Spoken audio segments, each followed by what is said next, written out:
Methods of creating transgenic animal. So basically transgenic animal क्या होते हैं?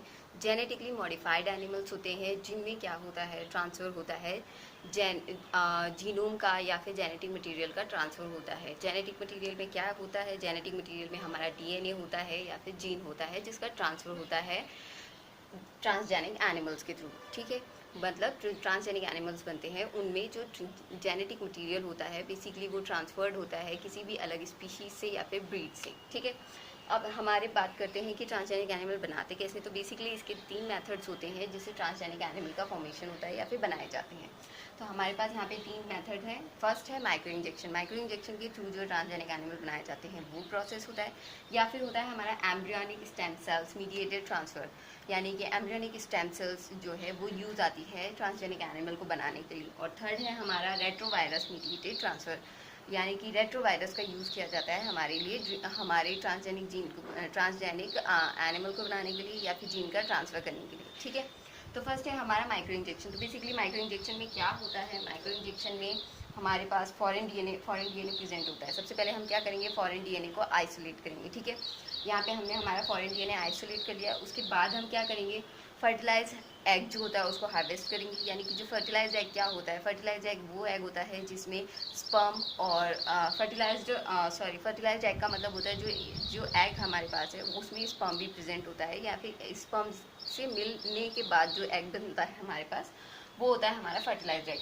तो हम क्या करेंगे, सबसे पहले फॉरेन जीन को आइसोलेट करेंगे। उसके बाद हमारे जो फर्टिलाइज्ड एग है उसको हार्वेस्ट करेंगे, यानी कि उसको निकालेंगे। ठीक है, अब हम क्या करेंगे, जो हमारा फॉरेन जीन है उसको हम डालेंगे न्यूक्लियस के अंदर, मेल न्यूक्लियस के अंदर। सिर्फ फर्टिलाइज एग है मतलब उसमें मेल न्यूक्लियाई भी प्रेजेंट है और फीमेल न्यूक्लियाई भी प्रेजेंट है। लेकिन हम जो हमारा डीएनए फॉरेन डीएनए है वो आइसोलेट करके कहाँ डालेंगे, हम उसको डालेंगे प्रो न्यूक्लियस के अंदर, यानी कि मेल न्यूक्लियस जो प्रेजेंट है उसके अंदर हम हमारा जो फॉरेन डीएनए है वो इंसर्ट करा देंगे थ्रू माइक्रो इंजेक्शन। क्योंकि ये प्रोसेस माइक्रो इंजेक्शन के थ्रू हो रहा है इसलिए इसे क्या कहेंगे, माइक्रो इंजेक्शन का मेथड कहेंगे। ठीक है, अब क्या करेंगे, अब वो जो सेल है वो डिप्लॉयड सेल है क्योंकि उसमें दोनों टाइप की जो है जाइगोट प्रेजेंट है, जाइगोट की न्यूक्लियाई प्रेजेंट मतलब न्यूक्लियस प्रेजेंट है। तो ये क्या बनेगा, हमारा डिप्लॉयड जाइगोट न्यूक्लियस प्रेजेंट होगा। और उसके बाद उसको ग्रो करेंगे और ग्रो करने के बाद जो एनिमल का फॉर्मेशन होगा या फिर जो भी बनेगा वो होगा ट्रांसजेनिक एनिमल। ठीक है, तो ये है हमारा फर्स्ट टाइप है माइक्रो इंजेक्शन, जिसमें बेसिकली क्या होता है, डिज़ायर जीन जो होता है उसको लेते हैं फर्टिलाइज एग के अंदर इंसर्ट कराते हैं, जो कि किस में कराते हैं, मेल न्यूक्लियस में कराते हैं या फिर प्रो न्यूक्लियस के अंदर इंसर्ट कराते हैं। और उसके बाद हमारा जो उसको ग्रो कराने पे जो एनिमल का फॉर्मेशन होता है वो होता है हमारा ट्रांसजेनिक एनिमल, जिसमें हमारी जो डिज़ायर डीएनए जो है उसकी जो भी क्वालिटीज़ होती है वो प्रेजेंट होती है उसके पूरे न्यूक्लियस में। ठीक है, नेक्स्ट है हमारा embryonic stem cell mediated transfer method. इसमें क्या किसका यूज़ होता है, इसमें अगेन स्टेम सेल्स का, एम्ब्रियोनिक स्टेम सेल्स का यूज़ होता है। तो सबसे पहले हमें पता चलना चाहिए कि एम्ब्रियोनिक स्टेम सेल्स कहाँ प्रेजेंट होती हैं। तो सबसे पहले जो फर्टिलाइजेशन होता है, फर्टिलाइजेशन होने के बाद जो हमारा एग फर्टिलाइज्ड एग होता है वो ग्रो करता है विद द प्रोसेस,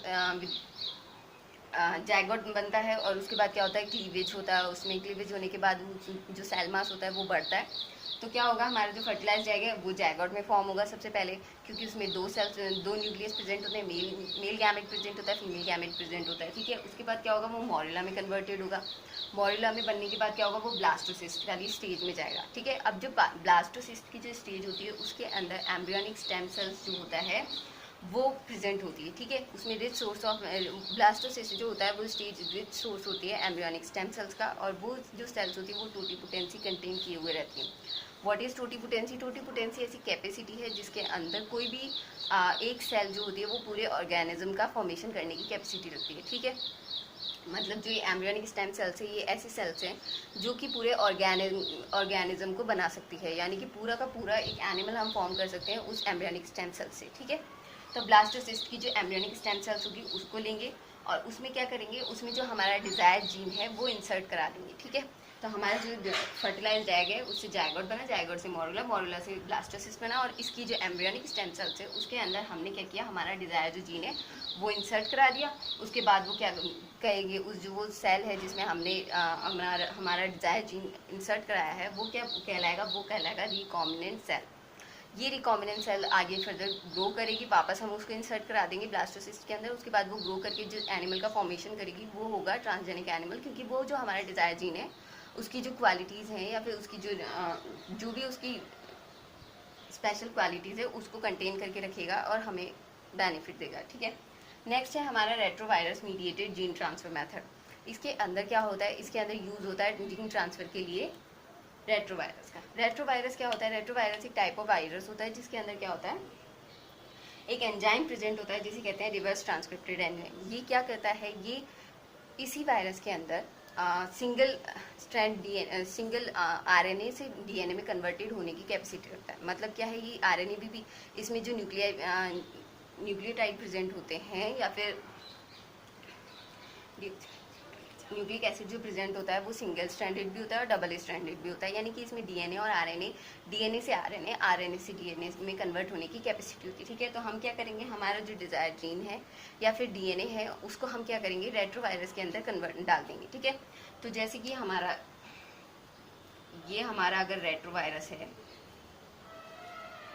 ठीक है, तो इसके अंदर हम क्या करेंगे, इसके अंदर इसकी जेनेटिक मटेरियल है और इसके अंदर हमने हमारा ये वाला जेनेटिक मटेरियल ट्रांसफ़र कर दिया। अब ये क्या करेगा, ये एज ए वेक्टर हम इसका यूज़ करेंगे। इसके अंदर हम हमारा डिज़ायर जीन डालने के बाद इसको एज ए वेक्टर यूज़ करेंगे और इसको कहाँ जाएंगे, इसको हम भेज देंगे। इसको हमारा जीन हमने इसमें कर लिया है, उसके बाद हम क्या करेंगे, किसी और एनिमल में इसको ट्रांसफ़र करेंगे। तो हम इसको क्या करेंगे, अनादर एनिमल के अंदर ट्रांसफ़र कर देंगे। उसके बाद क्या होगा, जो इसका जीन है, जो हमारा डिज़ायर जीन है, वो क्या करेगा, ये जो वायरस है ये उसकी सेल के पास जाएगा और जो इसका अंदर का जेनेटिक मटेरियल है वो अंदर चल जाएगा, हमारी सेल के जेनेटिक मटेरियल के पास जाएगा और मिक्स हो जाएगा। और उसके बाद क्या होगा, वो फर्दर उसके अंदर जाके डिवीजन करने के बाद जो हमारा जेनेटिक मटेरियल है वो ट्रांसफ़र होता रहेगा, जिसकी वजह से जो हमारा जो एनिमल है, जो कि ट्रांसजेनिक एनिमल बनेगा फ्यूचर में, उसके अंदर ये सारी जो भी हमारे डिज़ायर जीन है उसकी जो रिक्वायरमेंट है वो उसके अंदर सारी आ जाएगी, या फिर जो भी क्वालिटीज़ हैं वो सारी उसके अंदर भी आ जाएगी, क्योंकि जो ट्रांसफ़र है हमारे जेनेटिक मटेरियल का वो थ्रू रेट्रोवायरस उसके अंदर हो चुका होता है, ठीक है। तो इससे क्या होता है, वहाँ पे जो हमारा एनिमल है उसके अंदर हमारा जो जेनेटिक मटेरियल है वो पहुँच जाता है और उसके थ्रू जो है ट्रांसजेनिक एनिमल का फॉर्मेशन हो जाता है। तो बेसिकली थ्री टाइप्स या फिर 3 मेथड्स हैं क्रिएटिंग ट्रांसजेनिक एनिमल। फर्स्ट है माइक्रो इंजेक्शन, जिसमें माइक्रो इंजेक्शन का यूज़ होता है। सेकेंड है एम्ब्रियोनिक स्टेम सेल, जिसमें एम्ब्रियोनिक स्टेम सेल को आइसोलेट किया जाता है और उसके बाद उसमें क्या है, हमारा डिज़ायर जीन या डिज़ायर जेनेटिक मटीरियल है वो ट्रांसफ़र किया जाता है और उसके बाद डेवलप करके फॉर्मेशन किया जाता है ट्रांसजेनिक एनिमल का। थर्ड है हमारा रेट्रोवायरस मीडिएटेड, जिसमें क्या करते हैं, रेट्रोवायरस जो होता है उसका यूज़ एज ए वेक्टर करते हैं और उसके अंदर हमारा जो डिज़ायर जीन या फिर डीएनए है उसको लेते हैं और उसके बाद क्या करते हैं, ट्रांसफ़र कराते हैं उसका हमारे डिज़ायर सेल के अंदर, जो कि फर्दर फॉर्मेशन करेगी ट्रांसजेनिक एनिमल का। So this is all about methods of creating transgenic animal. I hope now you understand about this topic. So like, comment and share, subscribe my channel for more videos like this. Thanks for watching.